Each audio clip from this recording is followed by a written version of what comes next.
Leaders know when they have to put their personal feelings aside and do something for the greater good. By this process working out the way it has, every single one of those individuals in the room did that. News 8 Chief Capital Correspondent Mark Davis joins us again. You've been witnessing all this love fest firsthand, Mark. Will they survive past this budget deal honeymoon when the governor gets his hands on this document? Well, hi, Tom. Good morning, everyone from the Hartford newsroom. This honeymoon, this is not a honeymoon, and it's not going to last because next year is a legislative and gubernatorial election year, and the sides will be at each other's back throughout the next session, and everybody knows that.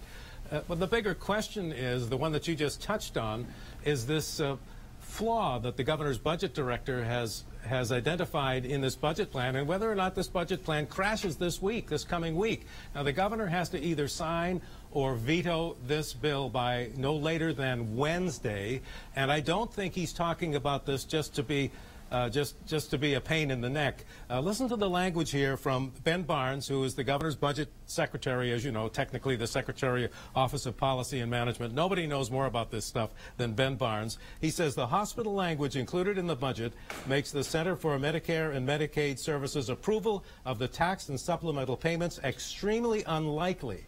As a result, the state would face hundreds of millions in penalties from CMS, hundreds of millions in lost tax revenue from the hospitals, and then be on the hook for funding the hundreds of millions in the unreimbursed payments. Of course, the hospitals gave their seal of approval to this because they can't lose, because the state would still be on the hook, according to Ben Barnes. This is a very big problem.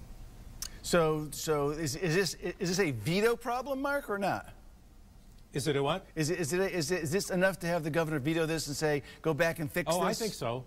Oh, yeah, no, I think so. I mean, the leader said, oh, don't worry about it. If it is true, we can fix it next week. Well, that means they have to fix it before Wednesday. They have to either come back Monday or Tuesday. I know that the lawyers over there are all talking about it, even through this weekend, to try to make sense about how they would address this if it is indeed this big a problem, as Ben Barnes says, and no reason to doubt him. They would have to come back either Monday or Tuesday or Wednesday during the day to get it done. And even then, there's no guarantee that the governor would think it was a good idea because they're still going through the budget. Because, again, they only got it late Thursday night. Senior political correspondent Mark Davis. I'm looking to the days where we can talk about, like, politics and the race for governor as opposed to budget stuff, right? Yeah, I don't think anyone's worried about that just yet. There'll be plenty of time for that. All right, I look forward to it. Mark Davis, thanks for joining us. Next on Cap Report, how do Connecticut residents feel about Connecticut these days? We'll dive in some new poll numbers from our friends at Sacred Heart University when we come back.